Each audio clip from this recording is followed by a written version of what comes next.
뭐 농지취득 자격증명이라든지 거민제도라든지 아니면 뭐 주임법 상임법이라든지 이런 것들이 이제 쭉 실려 있는데 출제가 안 된다고 하긴 힘들어요. 출제가 되긴 돼요.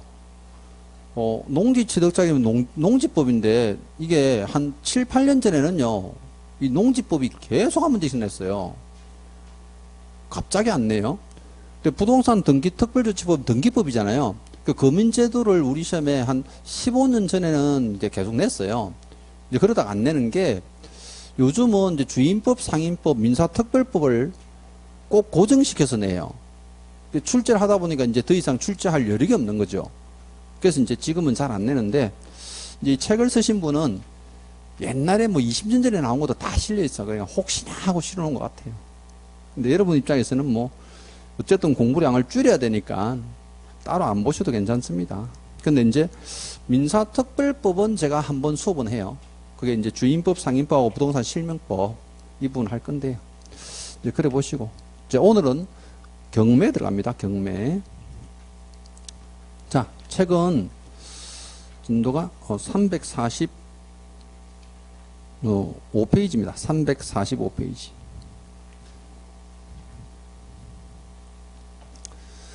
경매의 의의나 종류에 대해서는 출제를 한 적이 한 번도 없어요.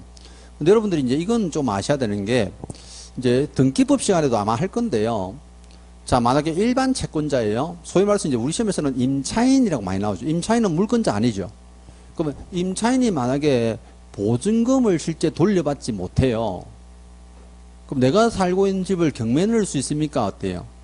임차권은 경매 신청권이 있다, 없다? 없거든요. 임차권자가 무슨 경매 신청권이 있어요?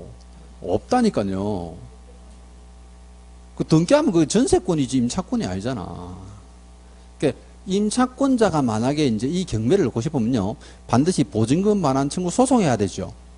그럼 소송에서 판결문을 가지고 법원 가서 경매 신청해요. 그걸 우리는 판결문을 집행권원이라고요.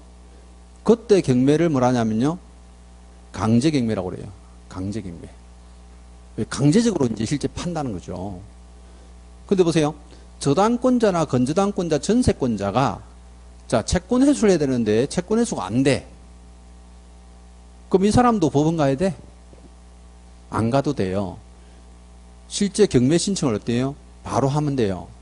그럼 그 사람들은 전부 다 경매 신청권을 갖고 있죠. 그럼 경매 신청을 갖고 있는 자가 즉 등기된 물권자인데 이 사람들이 실제 경매 신청할 때는요, 임의경매라고 그래요. 임의경매. 왜? 자기들이 임의로 마음대로 경매 신청할 수 있다는 거야. 근데 반드시 법원의 판결문을 통해서만 경매 신청하는 게 뭡니까? 하면요, 강제경매라고 그래요. 자, 이건 시험에 구분하는 문제는 안 내요. 구분하는 문제는 안 내는데 출제할 때 지문에 따라 나와요. 보세요. 임차인이 법원의 확정 판결 등으로 경매, 강제경매를 신청하는 경우에 준다니까요. 그럼 뜻은 아시겠어요? 아, 임차권은 실제 경매 신청권이 없으니까 판결문 받아가지고 법원에 강제경매 신청하는구나. 이렇게 하시면 되고요. 물권자들은 여러분 민법 시간에 배울 때 경매 신청권이 있다 배우잖아요. 그 경매 신청권이 있는 사람들은 그냥 경매 바로 신청하면 돼요. 그게 이제 임의경매다라고 부르죠. 임의경매. 자, 그게 이제 경매의 종류에 대해서는 그 정도 아시고요. 그 다음에 347페이지 가보세요. 자, 큰 제목 4분 단락에 경매로 인한 부동산 위의 권리의 소멸과 인수돼 있죠. 권리 분석이 워낙 중요합니다. 왜냐하면요, 보세요. 여러분들이 그냥 일반 매매하는 것보다는 경매로 사는 게 좀 싸죠. 그렇잖아요. 근데 왜 경매 안 하고 매매를 해요? 다들 매매만 하지 경매 잘 안 하잖아요. 왜? 권리 분석을 잘 못하거든요. 또 경매 절차가 복잡하죠. 소위 말해서요, 몰라서 안 하는 것도 있지만 다들 위험해서 안 할 수도 있어요. 위험하단 말은 권리 분석이고요. 몰라서 못하는 건 경매 절차예요. 조문도 이제 두 개로 나눠집니다. 그럼 권리 분석하고 경매 절차가 따로따로 한 문제 나온 적도 많습니다. 근데 요즘은 출제원들이 한 문제만 출제할 때는 같이 출제를 합니다. 복합적으로. 지문 5개니까. 그럼 지문 5개 중에서 이제 한두 개 지문은 권리 분석을 주고요. 또 서너 개 지문은 경매 절차를 가지고 출제하는 거예요. 근데 오늘 경매 배운 걸로 법원 가면 안 돼요. 우리는 시험 문제 하나 맞추려고 배우는 거지, 나 이제 경매 다 배웠다고 내일 모레 입찰하러 가면 큰일 납니다. 그죠? 그러면 안 되고. 자, 그럼 권리 분석은 보세요. 일단 중요한 것이 인수되는 권리냐, 말소되는 권리냐. 말소가 바로 소멸이죠. 이걸 구분하는 거예요. 그럼 여기서 말하는 인수는 누가 인수한단 말이에요? 경매에 낙찰받은 사람. 근데 예전에 낙찰자라 했는데 지금은 법조문이 매수인입니다. 그냥 매수인이에요. 경매도 이제 실제 돈을 주고 사는 거라서. 그럼 인수된단 말은요, 매수인이 권리를 인수하는 거야. 그럼 매수인이 권리를 인수하니까 본인이 어때요? 다 처리하셔야 돼요. 지상권이 있으면 지상권자하고 지료도 정해야 되고, 임차권자가 있으면 임차인에게 보증금도 본인이 줘야 되고, 전세권자 전세금도 본인이 줘야 돼. 근데 말소되는 소멸되는 권리는 이게 어차피 소멸되니까 매수인이 부담하지 않죠. 이건 실제 매수인이 부담을 하는 거예요. 그럼 말소가 되면 부담하지 않으니까 당연히 사람들은 그럼 돈을 10원 못 받습니까? 그건 아니에요. 그럼 돈 받려면 어떻게 해야 될까? 이 배당에 참여하셔야 돼요. 그럼 내가 말소 권리가 돼가지고 소멸되는 권리에 속한 내가 임차인인데, 그럼 전부 다 어때요? 배당 요구하셔야 돼요. 그 내가 이제 임차인인데 인수되는 권리야. 최선순위에 있어. 내 위에 아무도 없어. 그럼 그러면 배당 요구하러 가, 안 가? 안 가는 거죠. 가만히 있으면 보증금을 100% 줘요. 누가? 매수인이.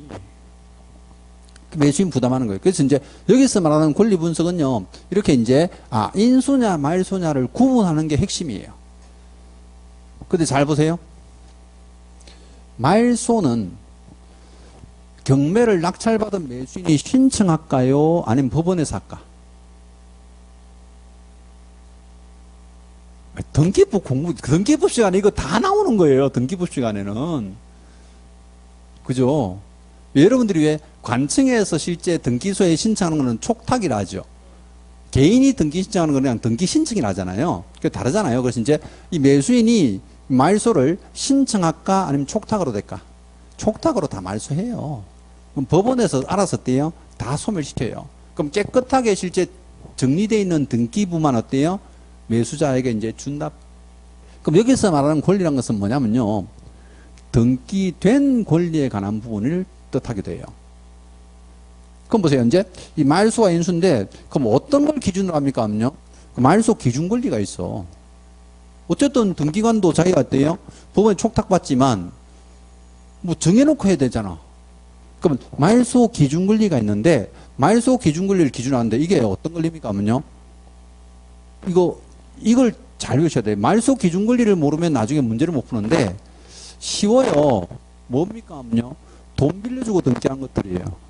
물건 채권을 따지지 않고요, 돈 빌려주고 등기한 사람들은 전부 다 말소 기준 권리야. 왜? 경매를 왜 하는데요? 채권 회수 때문에 하잖아요. 그럼 돈 빌려줬는데 돈을 안 줘. 보세요. 우리가 지금 저당권자나 건저당권자, 돈 빌려준 물권자죠. 압류권자, 가압류권자. 채권이지만 어쨌든 금전하고 관계되어 있잖아요. 또 담보가 등기도 저당권하고 동일하죠. 또 경매 등기 신청한 사람도 어때요? 돈 받으려고 하는 거죠. 전부 다 금전 채권자예요. 그러면 이게 말소 기준 권리라는 것은 이 금전 채권자인데 등기부에 나타나는 사람. 등기부에 안 나타나면 안 돼요. 근데 생각해 보세요. 이런 권리가 많을 수도 있죠. 뭐 1번 저당권, 2번 저당권, 뭐 실제 3번 가압류 막 쭉 있을 거 아니에요. 그죠? 그때는 어떤 권리입니까? 하면요, 가장 빠른 권리. 그럼 이 중에서 제일 빠른 권리가 말소 기준 권리입니다. 말소. 그럼 첫 번째 이제 소멸 소재주의라고 되어 있는데요. 이게 이런 거예요. 자, 말소 기준 권리보다 선순위. 그럼 선순위를 다른 말로 뭐라 합니까? 하면요, 대항할 수 있는 권리.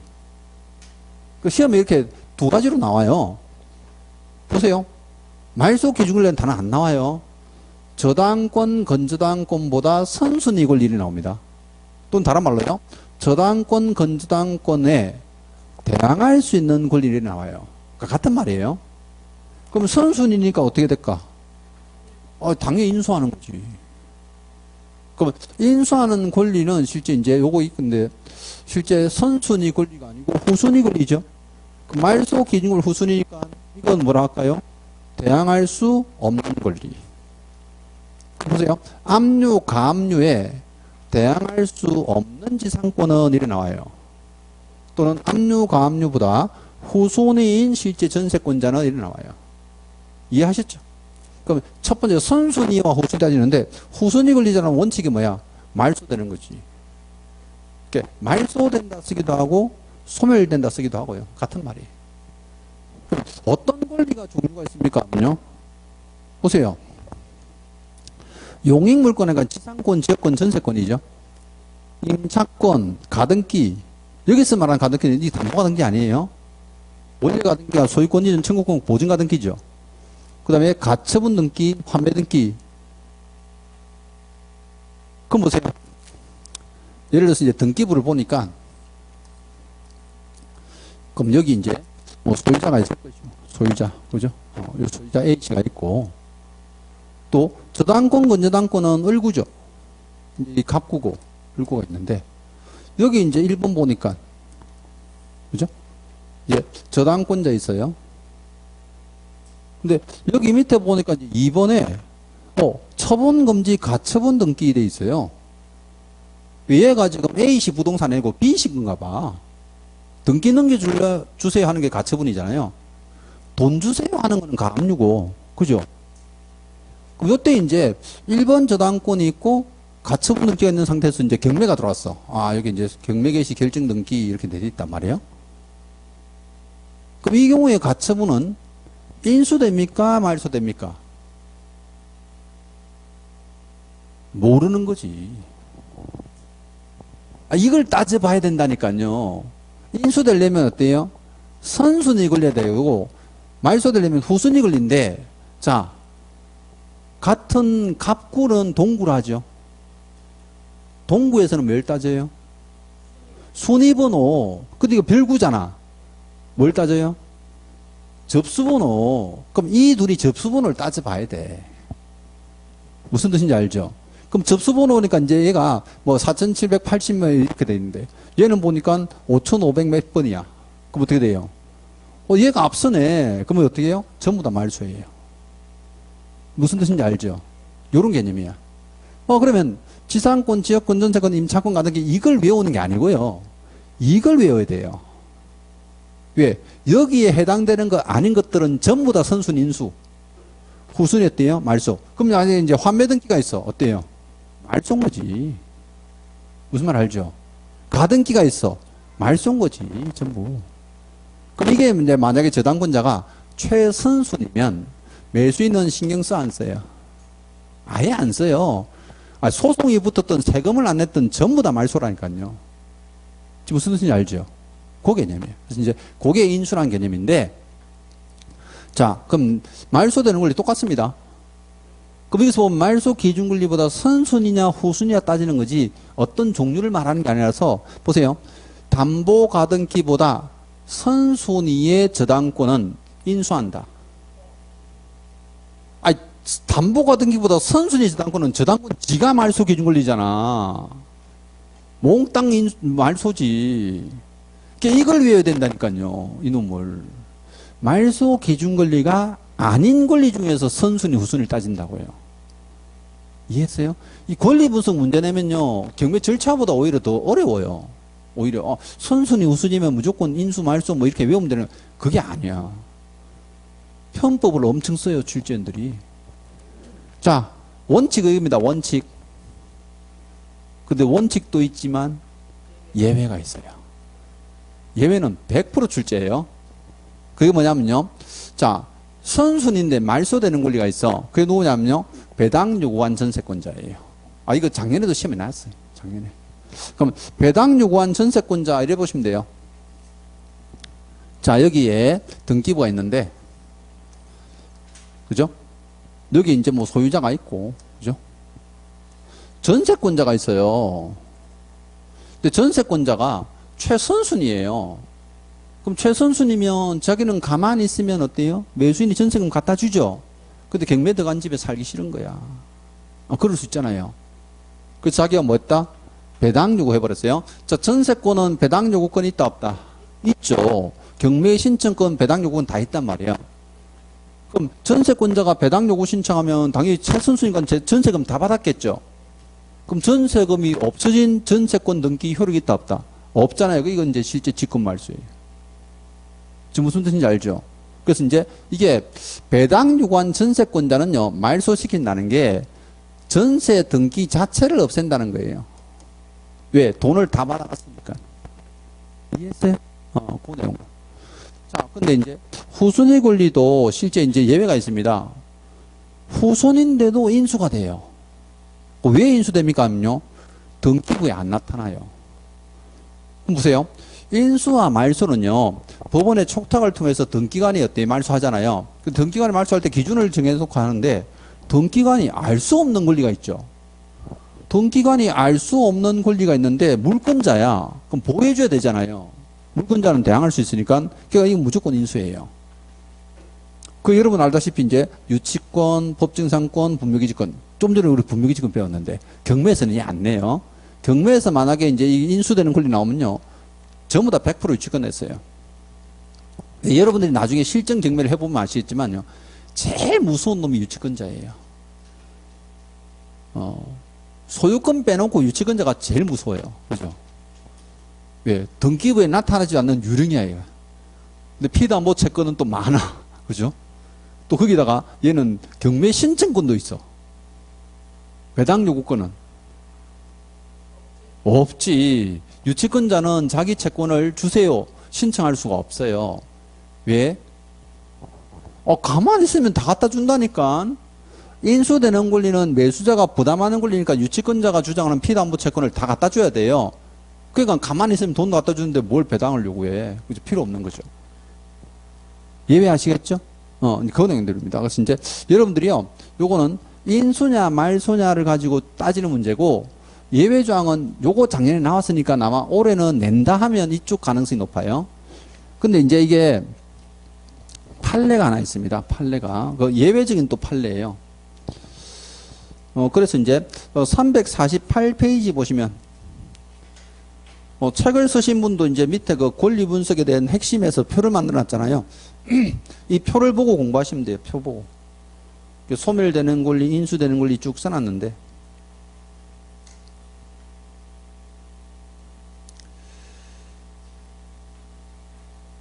자, 근데 이제 요 유치권자가요, 경매가 진행되는 중에 점유를 했어요. 그러면 안 돼요. 이게 압류 효력이 발생한 후라는 것은요, 경매 등기하는 순간 이 압류, 우리 소위 말해서 이제 금전 채권에 관한 권리가 확정되거든요. 그래서 이제 이거는 압류 효력이 발생했다는 것은 경매 등기가 된 후라고 표현해요. 그럼 경매 등기가 되고 난 뒤에 점유했어. 그럼 입찰을 하는 사람들이 엄청 헷갈릴 거 아니에요. 갑자기 인수되는 권리가 하나 나타나니까 이 사람들은 대항할 수가 없어요. 그럼 유치권은 선순위, 후순위 따지 않고 원칙은 인수인데 경매 등기 이전에 점유를 했어야 돼요. 그래서 요 판례 때문에요, 유치권자 주면 항상 출제원들도 이제 소송 당하기 싫으니까 경매 등기 이전에 실제 점유한 유치권자가 이래 나와요. 그걸 다른 말로 하면요, 압류 효력이 발생하기 전에 점유한 유치권자가 이렇게 줘요. 이해했어요? 이건 이해를 해야지. 원칙은 조금 외운다 치더라도요, 이게 예외조항 둘이는 이해를 하셔야 돼요. 충분히. 돈 받아간 거는 말소시키는구나. 얘는 지금 등기부에 안 나타나니까 인수되는구나. 근데 점유를 너무 늦게 하면 말소되는구나. 이거 배당 요구, 실제 이제 이거 매수인한테 대항할 수 없다. 그거는. 자, 요게 이제 우리가 권리 분석입니다. 요게. 물론 나중에 여러분들이요, 경매 업무를 하고 싶으면 실전 경매 절차를 몇 번 거쳐야 돼요. 저도 사실은 예전에 경매 수업도 한 번씩 하고 이래가지고 제가 개인적으로 실전 경매 돈을 주고 몇 달 들었어요. 근데 경매는 사실은 하면 할수록 힘든 게 경매이기도 하더라고. 그죠? 경매 전문가가 그러더라고. 3번 하면 한 번은 실패한다. 항상 제가 이제 그 교수님들이 제 수업 들을 때 교수님들 하는 얘기가 세 번 하면 한 번은 실패한다. 그 경매 전문가인 교수님들도 왜 그러면 경매로 부동산 사가지고 막 팔고 하면 차익이 많을 건데 재산이 없느냐 하면요. 자기들도 무섭대. 그런데 어떤 분은 이래요. 나는 뭐 10년 동안 경매했는데 한 번도 손해본 적 없습니다 하면요. 그럼 그 사람이 재산이 한 500억 돼요? 안 될 거 아니에요. 그런 분들은요. 너무 안전한 것만 해서 그래요. 그 안전한 것들은 돈이 안 돼요. 아파트하고 막 이런 거. 근데 우리는 상가, 공장 뭐 이런 걸 해야지. 그죠? 경매하는 목적이 이제 그런 건데. 사실 아파트는요, 말만 잘해도 한 2천만 원, 3천만 원 깎잖아요. 경매 나와도 아파트는 보통 이제 80% 이상 나온다니까요. 그러니까 그런 분들은 실패할 일이 없어. 근데 돈은 안 돼. 진짜 돈이 되는 경매를 말씀드리는 거야. 그죠? 세 번 하면 한 번 실패하니까. 그러니까 나중에 꼭 알아보고 하셔야 돼요. 자, 그래서 이제 권리 분석은 이래 보시고요. 그 다음에 이제 경매 절차입니다. 경매 절차. 자, 이제 350페이지. 지금 아래쪽에 그림이 있는데 이 그림의 순서를 지금 밑에 쭉 해설을 해 놓은 거예요. 근데 이게요, 경매가 민사집행법이잖아요. 민사집행법 조문이 약 380여 개 조문이 있어요. 우리 중개사법 조문보다요, 한 거의 7, 8배 많아요. 그럼 여기서 한 문제를 낸단 말이에요. 그럼 이게 민사집행법을 공부를 다 하고 한 문제 맞추니까 너무 부담스러워. 아, 그러면 이거 공부를 포기해야 되나 하는데, 안 그래요. 이 출제원들이 딱 내는 곳만 내요. 이게 추가로 뭐 조문을 같이 섞어서 잘 안 내요. 그게 무슨 얘기냐면요. 보세요. 우리는 중개사무소에도 경매 업무 되죠. 그럼 어떤 이제 실제 의뢰인이 오셔가지고 경매로 지금 부동산 하나, 상가 하나 사고 싶습니다 하잖아요. 그럼 처음에 권리 분석 해주면 되죠. 그럼 권리 분석 잘 해줬는데 이분이 내가 경매를 잘 몰라가지고 소장님이 법원 갔다 오면 안 돼요 부탁하잖아요. 그게 소위 말해서 매수 신청 대리죠. 그 매수 신청 대리하는 사람이 절차를 모르면요. 그 말도 안 되는 거잖아. 그래서 이제 우리가 중개 업무하면서 경험할 때, 경매 경험할 때 그 정도만 또 출제를 해요. 그 이상은 안 내요. 그래서 이제 경매 절차 보시면요. 첫 번째는 채권자가 법원에 경매 신청하죠. 법원에서 경매하잖아요. 우리나라 부동산 경매는 일반인이 할 수 있다 없다? 부동산 경매를 일반인이 할 수 있다 없다? 부동산 경매는 일반인들이 절대 못해요. 우리나라는 오로지 법원에서만 합니다. 동산 경매는요. 동산 경매는 마음대로 하는 거예요. 여러분들이 혹시 이제 이게 옥션 뭐 인터넷 쇼핑몰 같은 거잖아요. 옥션이 실제 이제 영어인데 이게 한글로 뭐라 그래요?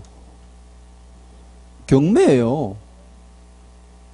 그래서 원래 이제 이 옥션 사이트를 만들었을 때, 처음 만들었을 때요, 그 사이트 안에서 경매를 했어요. 전부 다 무슨 경매? 동산 경매. 부동산 안 되니까. 저는 여기 입찰해가지고요, 세탁기를 10원에 샀어요. 제가 20년 전인데, 드럼 세탁기 새거, 중고도 아니고, 새거가 이제 경매에 나온 건데, 입찰가가, 여기 동산 경매는 최저 매각가가 없거든요. 입찰하는 순서대로 이제 무조건 이제 되는데 10원에 입찰했는데 입찰 마감 시간 2초간 남겨놓고 나 혼자 입찰한 거예요. 그게 80몇만 원짜리 10원에 샀어. 근데 이런 매력이 있었어요. 이 옥션이라는 사이트가. 그러니까 그게 빠지는 거지. 그럼 빠지니까 막 계속 그 사이트를 보고 어때요? 그럼 자기들 광고주가 어때요? 엄청 늘어나고 하잖아. 자기들은 뭐 80만 원 손실봤다 아니에요. 몇 천만 원 이익 보는 거예요. 그거 하나 때문에. 왜? 그때부터 10원 입찰하는 사람이요. 전국에 수만 명이 늘어나는 거예요. 회원이. 갑자기. 물론 저도 그거 늘어난 거 보고 들어갔지만. 요게 이제 경매입니다. 그래서 동산 경매는 일반인들이 다 할 수 있는데요. 부동산 경매는 무조건 법원에서 합니다. 그럼 법원에서는 경매 신청 받으면 어떻게 돼요? 경매 개시 결정하죠? 그럼 경매 개시 결정에 대한 실제 등기 절차는 여러분들이 등기부 시간에 배우는 거예요. 촉탁하잖아, 촉탁. 기입 등기죠? 그래서 이제 경매 개시 결정이라는 것은요, 이게 이제 압류 효력이 발생했다라고 표현합니다. 압류 효력이 발생했다. 그리고요, 법원에서는 날짜를 지정해 주는데 제일 먼저 돌아오는 날짜가요, 배당 요구 종결이에요. 여러분들이 사실은요, 350페이지부터 저기 뒤에요, 이 359페이지까지 내용이 어마어마하게 많아요. 근데 이거 공부 다 하다가는 한 문제 맞추는 것보다 머리가 어지러워서 이제 못해요. 그 제가 설명하는 내용만 조금 챙기시면 돼요. 그러면 배당 요구 종결이 실제 언제입니까? 하면요, 1000매각기일 전후로 정해요. 자, 그럼 첫 번째요. 자, 매각이 되는 중간에, 경매가 진행되는 중간에 배당 요구 된다, 안 된다? 절대 안 돼요. 있을 수가 없어요. 요것도 이제 한 4, 5년 전에 한번 정답으로 내긴 했습니다. 근데 배당 요구를 해야 되는 사람이 배당 요구 안 하면 어떻게 됩니까? 하면요, 어떻게 될까? 돈 10원도 안 줘요. 제일 무서운 사람이 누구냐면요, 우리 확정일자 받은 임차인하고요, 최우선 면제 받는 소액 임차인들이에요. 그럼 경매 들어가면 그 두 사람은 무조건 배당 요구해야 돼. 배당 요구 안 하면 보증금 싹 다 날려요. 근데 배당 요구 안 해도 되는 사람이 있어요. 그럼 배당 요구 안 해도 배당금을 주는 사람은 뭡니까? 당연 배당권자가 있어. 당연 배당권자. 그럼 당연 배당권자 누굽니까? 하면요, 금액이 등기된 사람이에요. 그럼 여러분 생각해보세요. 여러분 등기법을 배우긴 한데 사실 공시법 공부를 잘 안 하셔, 우리 수험생들이. 그래서 제가 이제 가끔 또는 뭐 지적법이나 등기 이런 데 대해서 쭉 이제 같이 출제가 되니까 이제 한번 설명드리면요, 도대체 공시법 시간에 저런 거 했나? 이런 사람도 있어요. 근데 보세요. 금액에 등기되는 자, 등기부상에 금액 등기되는 사람 몇 사람일까요? 전세권자. 임차권자. 임차권 등기권자죠. 그건 정확하게는. 또 저당권자, 건저당권자. 둘이 남았는데 압류 등기권자, 가압류권자. 그럼 요 사람들은 배당 요구 안 해도 돼요. 무슨 말 아시겠죠? 그래서 배당 요구는 여러분들이요, 오른쪽 페이지 보세요. 오른쪽 페이지에 351페이지. 자, 쌍갈로 2번에요. 동그라미 1번에 세 번째 줄 보이죠? 배당 요구 종기는 1000매각기일 이전 날로 정하된다 하는 거고요. 그 다음 쭉 내려가서 동그라미 3번에 제일 마지막에 니은 보이세요? 제일 밑에. 제일 밑에 동그라미 니은. 우리 페이지 제일 밑에. 배당 요구하지 않아도 배당받을 수 있는 채권자 돼 있죠. 첫 경매 개시 결정 등기 이전에 이미 등기를 격려한 담보권자, 임차권 등기, 체납 처분에는 압류 등기, 가압류권자 등선한데, 여기서 말하는 담보권자가 바로 저당권, 건저당권자예요. 그럼 등기부의 금액이 나타나니까 법원에서 배당금을 잘 챙겨준다는 뜻이에요. 자, 그 다음에 352페이지 매각 준비는 시험에 안 나옵니다. 왜? 법원에 준비하겠지 뭐. 원래 매각 준비가요, 서류 준비하는 거야. 서류 준비니까 법원에서 어때요? 경매하러 오는 사람들한테 열람을 할 수 있게 해줘가지고 권리분석 잘해야 되잖아요. 그래서 이제 집행관들이 직접 현황을 조사해와요. 현장까지 가가지고. 그러면 현황 조사했으니까 현황 조사서 꾸미고요. 또 거기다가 얼마부터 시작할 건지 정해야 되잖아요. 감정평가서도 첨부하고요.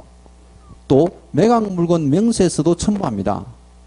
그럼 서류에 이제 요거 전부 다 만들어 가지고요, 사실은 이제 법원 민사과에다가 다 비치를 해놨어요. 이게 언제 합니까? 하면요, 매각 준비를 매각일 일주일 전에 해요. 아무 데나 가서 보는 게 아니고 일주일 전에 가야 비치돼 있다고요. 무슨 뜻인지 알죠? 그러니까 준비는 서류 준비니까 사실 시험에 잘 나오진 않습니다.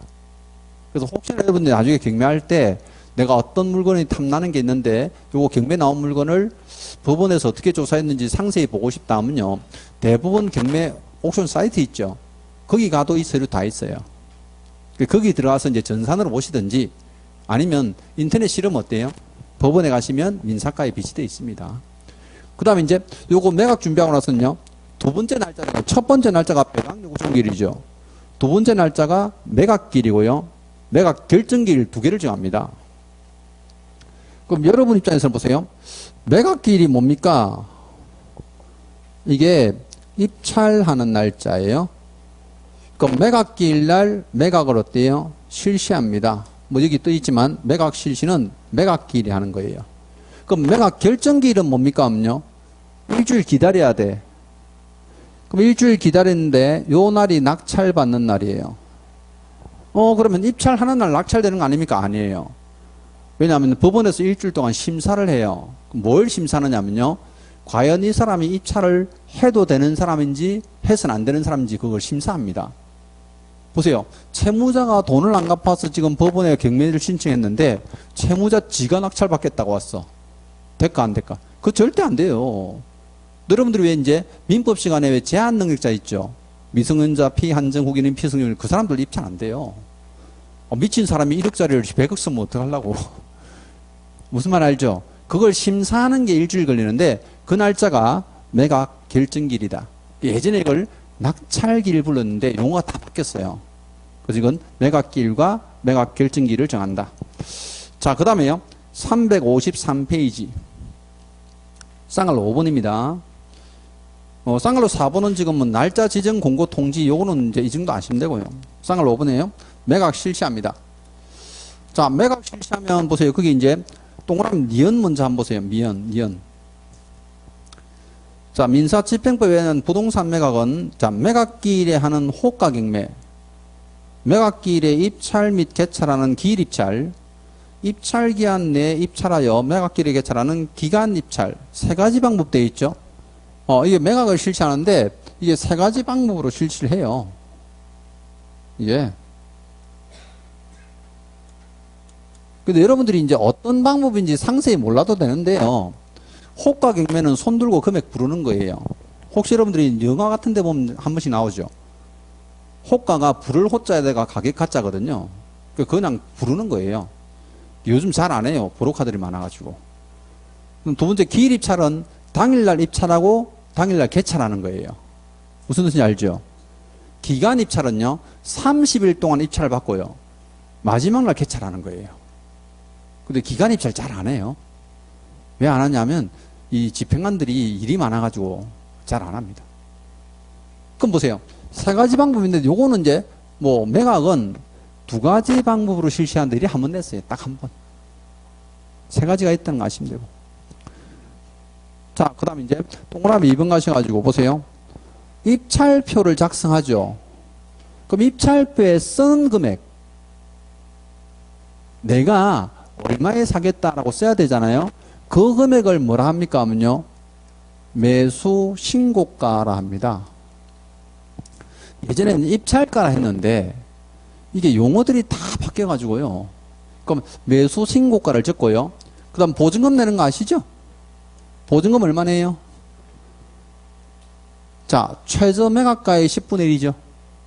옛날에는 매수 신고가의 10분의 1 냈어요. 내가 적은 금액의 10분의 1인데 아닙니다. 이제는 어때요? 법원에서 정한 최저 매각가 10%예요. 그럼 만약에 볼게요. 자, 2억짜리 부동산이 유찰돼서 1억 됐어요. 무슨 말 알죠? 금액이 막 떨어진 거예요. 그럼 요 사이에 왜 입찰 아무도 안 하냐면요. 인수되는 권리가 한 5천 있겠지. 1억 됐는데 여기 가, 월, 병 세 사람이 이제 입찰하고 싶어. 요 세 사람은 보증금이 다 같다 다르다. 같잖아요. 이게 1억이 바로 최저 매각가잖아. 전부 다 얼마씩만 내면 돼? 1,000만 원. 최저 매각가 10%예요. 무슨 뜻인지 알죠? 근데 이건요. 10분의 1을 바꿔낸 적이 한 번도 없어요. 이걸 늘 바꿔냈어요. 자, 매수 신고가 10분 아니죠? 또 거기다가 매각대금의 10분의 1을 냈어요. 매각대금 아니에요. 법원에서 정한 최저 매각가 10분의 1입니다. 최저 매각가. 자, 그 다음에 우리가 이제 입찰되고 나면 왜 기일 입찰을 많이 하니까 당일날 개찰할 거 아니에요. 그럼 개찰을 하고 나면요. 일단은 두 사람을 정해요. 자, 동그라미 3번 한번 보세요. 3번. 3번에 보면요.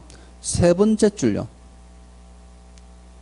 자, 최고가 매수 신고인이라는 단어가 있고요. 차순위 매수 신고인 있죠. 그럼 최고가는 가장 높은 금액 쓰는 사람이고요. 차순위 매수 신고인이 있는데 그럼 차순위 매수 신고인은 2등으로 쓰는 사람입니까? 아니에요. 예, 이런 겁니다. 방금 제가 예를 들어서 이제 본 거 볼게요. 자, 가별병 세 사람이 이제 입찰을 한다 그죠? 근데 1억이 최저매각가니까 어때요? 1억보다는 무조건 높게 써야 돼요. 그럼 최저매각가보다 낮게 금액 쓰면 어떻게 될까? 그 입찰 불능이라고 그래요. 그럼 이 사람이 만약에 자 1억 2천만 원 썼어요. 이 사람은 1억 1,500만 원 쓰고요. 이 사람은 1억 600만 원 이래 썼어요. 근데 정이라는 사람이 있어가지고 1억 100만 원 이래 썼어요. 예를 들어서. 그럼 이 경우에 이제 이 사람이 최고가 매수 신고인데 차순위가 실제 신고를 하거든요. 그럼 집행관이요. 차순위 신고하실 분하고 물어봐요. 2등 할 사람 이거예요. 그럼 보세요. 2등 할 사람 하니까 어리 와가지고 어때요? 내가 2등 할게요 한다니까요. 그럼 집행관이 오케이예요. 그럼 차순위를 왜 정해요? 그래, 돈 안 내면. 그럼 돈 안 내면 경매를 처음부터 새로 해야 되니까 번거롭잖아요. 그래서 물건을 차순위한테 주려고 이제 차순위 정해놓는데, 자, 1억 2천만 원 쓰는데, 차순위 할 사람 해가지고 어때요? 아, 이 사람이 지금 1억 1,500만 원 썼잖아요. 그래, 너 차순위 해라. 근데 이제 병이라는 사람이요. 아, 1억 600만 원. 자, 1억 1,000, 이제 200만 원 썼다 볼게요. 얘는 1억 100만 원. 그럼 어리 보증금 주세요. 차순위 안 할 때 하면 끝이에요. 근데 병이 와가지고 내가 차순위 할게요. 오케이예요. 그럼 차순위는 꼭 2등으로 쓰는 사람은 아니에요. 근데 만약에 병도 실제 얼도 차순위 안 하고요. 배당금 이제 보증금 받아가면 정이 와가지고요. 내가 차순위 할게요 한단 말이에요. 그럼 판사가 뭐래요? 니는 절대 안 된다 이래요. 둘이는 가능한데 니는 안 돼. 이 왜 그러냐면요. 차순위가 될 수 있는 요건이 있어요. 그래서 우리 책에 보시면 저 밑에 동그라미 니은 보세요. 제일 밑에서 5번째 줄. 차순위 매수 신고는 그 신고액이 최고가 매수 신고액에서 보증금을 뺀 금액을 넘는 때만 할 수 있다 돼 있죠. 그럼 보세요. 지금 최고가가 1억 2천이잖아. 그럼 1억 2천에서 이제 최저매각가 10분의 1이 얼마였어요? 1,000만 원이죠. 그럼 보증금 1,000만 원 빼면 1억 1,000만 원이죠. 1억 1,000만 원 넘는 사람만 할 수 있어. 왜 그럴까요? 왜 그렇게 조문을 만들었을까? 자, 우리가 경매는요. 금전 채권자가 금전을 회수하기 위한 거죠. 그럼 나중에 배당받는단 말이에요. 근데 이 사람 지금 보증금 1,000만 원 낸 거 있죠. 이거 돈 안 내면 몰수거든요. 그 몰수하고 차순위 금액하고 합쳤을 때 최고가보다 높아야지 배당금이 안 줄어들잖아. 근데 얘가 만약에 1억 100만 원 쓰는 사람, 1억 100만 원 쓰는 사람한테 차순위 시키면 얘는 1억 1,100에 드디어 낙찰된 거잖아요. 그럼 원래 1억 2천보다 낮잖아요. 지금 무슨 뜻인지 알죠? 그럼 차라리 얘가 어때요? 갑 브로커야. 그럼 갑이 1억 2천 해놓고 얘가 1억 100만 원 쓰는데 차순위가 아무도 없어. 그럼 어때요? 돈 일부러 안 내버리지. 무슨 말 알죠? 그럼 싸게 사잖아. 이런 식으로 장난친단 말이에요. 그걸 방지하려고요. 이렇게 이제 우리가 차순위는 차순위 신고 금액에서 보증금을 뺀 금액이 어때요? 최고가보다 무조건 높아야 돼요. 이해했죠? 아, 요 지문 경매 절차에서 랭킹 1위입니다. 엄청 잘 나옵니다, 우리 시험에. 요거. 그러니까 이해만 하시면 돼, 이해만. 그죠? 심지어 단독 문제 냈습니다. 감정가 5억짜리 부동산에 대하여 뭐 이렇게 이제 실제 최저매각가가 2억인 경우 이렇게 나와요. 그 단독 문제 냈으니까 이제 그거 아시고. 자, 아무튼 차순위 최고가와 차순위 두 사람 정합니다. 그럼 정하고 나서 이제 우리가 하는데 매수 신고를 아무도 안 해요. 그럼 매수 신고를 안 했다는 것은 유찰된 거죠. 유찰이라는 단어가 없어졌어요. 매수 신고를 하지 아니한 경우가 돼 있거든요. 그럼 매수 신고를 안 하면 일정 금액 낮추는 건 아시죠? 적감한다고 그래요. 얼마 낮춰요? 20% 30% 다 맞아요. 법원이 지 알아서 해요. 예전에는 20%씩 어때요? 적감을 했는데 최근에 낙찰률이 워낙 떨어지다 보니까 20%니까 경매를 몇 번이나 시도해야 되잖아요. 그래서 이제 요즘은 30%가 엄청 많아요. 근데 만약에 이제 지방법원장이, 야, 우리 울산지방법원은 40%씩 해. 그럼 무조건 40%예요. 이 적감률은요, 법원의 재량입니다. 그래서 20% 적감한다, 30% 적감한다 절대 안 나와요. 근데 일정 금액을 적감을 하고, 뭐 들어갑니까? 하면요, 세매각 들어가요. 이게. 그 내용은 이제 뒤에 보시면 354페이지에 동그라미 비업 보세요. 비업. 허가할 매수가격 신고가 없이 돼 있죠. 일정 금액을 적감하고요. 일단 세매각 들어갑니다. 세매각. 근데 만약에 이제 입찰한 사람이 있어. 그럼 입찰한 사람이 있으면 보세요. 우리가 입찰 날짜가 있고 낙찰 날짜가 있는데 요거 매각 결정해 주죠. 일주일 걸려요.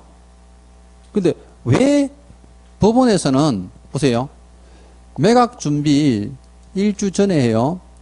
매각기일과 매각 결정기일도 일주일 걸리고요. 거기다가 공고는 매각일로부터 2주 전에 한다 돼 있어요. 왜 전부 다 날짜가 주일로 돼 있을까요?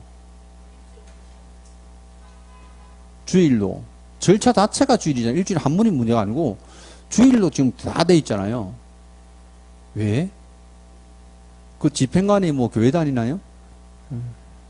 이게 업무의 원활성을 위해서 하는 거예요. 보세요. 우리가 법원 가보면 이제 집행관들 실제 담당이 경매법원에서 1개, 2개, 3개 이렇게 쭉 정해져요. 집행관들 직급이 계장이라서. 그럼 그분들이 쭉 정해지는데 내가 만약에 목요일 날 물건이 매각 준비되잖아요. 그럼 공고가 이제 목요일 떴죠. 그럼 그 다음 주 목요일 날 입찰해요. 무슨 말 알죠? 그 다음 주 목요일 날 낙찰해줘요. 그럼 하나의 물건 가지고 같은 요일로 정해놓으면 어때요? 업무가 잘 되죠. 그래서 전부 다 날짜가 주일이에요. 물론 날짜를 외울 필요 없는데 가끔 지문에 한 번씩 내요. 그럼 보세요. 매각 실시하고 나서 일주일 뒤에 매각 결정한단 말이에요. 매각 결정이 낙찰이에요.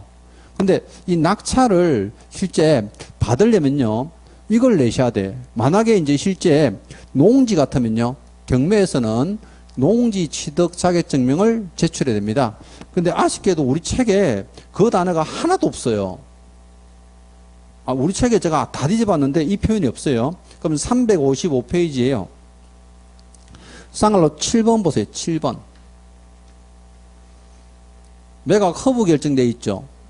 여기다가 농지 취득 자격증명이나 또는 관청의 증명을 제출하는 시기라고 써놓으세요. 관청의 증명. 자, 보세요.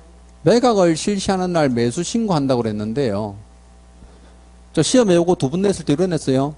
관청의 증명은 매수 신고 시 제출한다. 틀렸죠? 매수 신고 시 제출한다면 입찰하는 사람 다 내야 되잖아. 그럼 얼마나 번거롭겠어요. 입찰하는 사람이 만약에 100명이면 100장을 받아가지고 한 사람만 내는 거죠. 누구만? 최고가 매수 신고는 언제 낸다고? 매각 결정일 날 내는 거예요. 매각 결정일 날.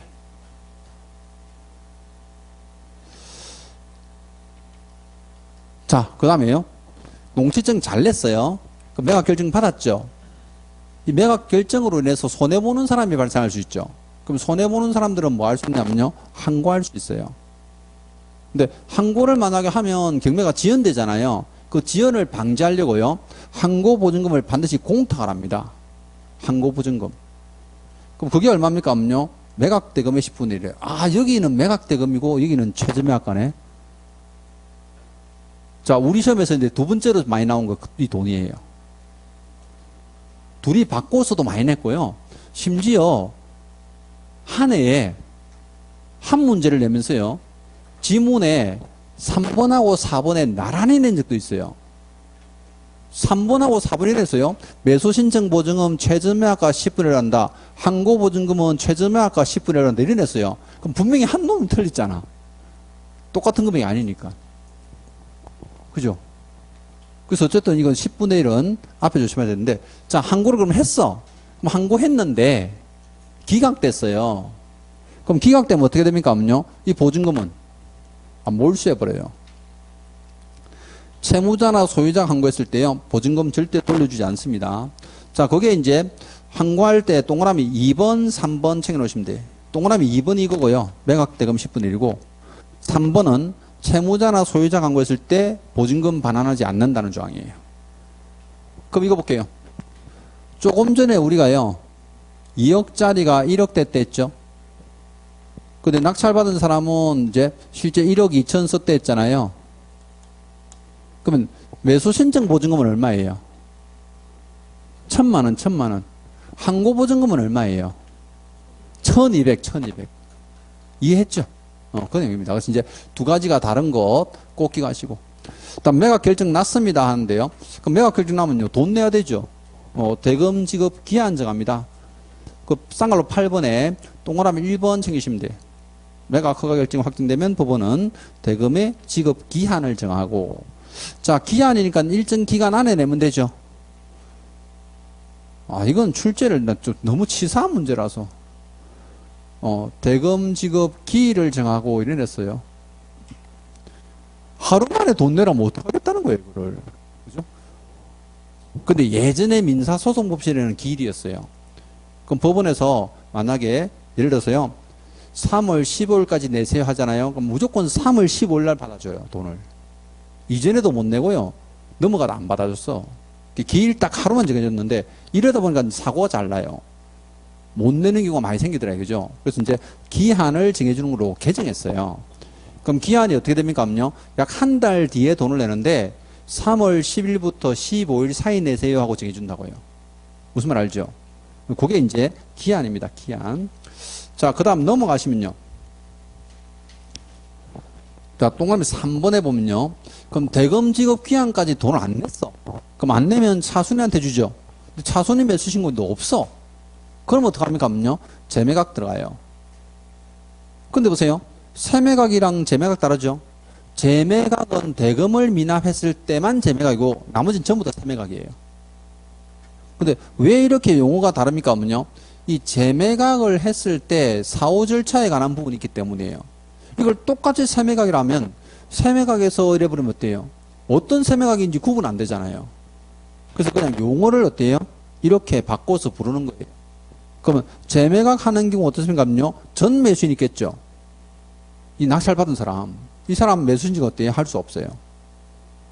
입찰할 수도 없고요. 자꾸 장난치면 안 되잖아. 보증금 어떨까요? 절대 돌려주지 않습니다. 법원은 한 번 돈 들어가면 어때요? 돌려주는 적 없어. 이거는. 내가 실수했는데 안 통해요. 이 법률상 착오도 아예 인정 안 해요. 이쪽은. 심지어 어떤 분이 입찰표에다가요, 1억짜리를 10억에 동그라미 하나 더 써가지고 막 10억 이랬으면 그거 무조건 보증금 포기해야 돼.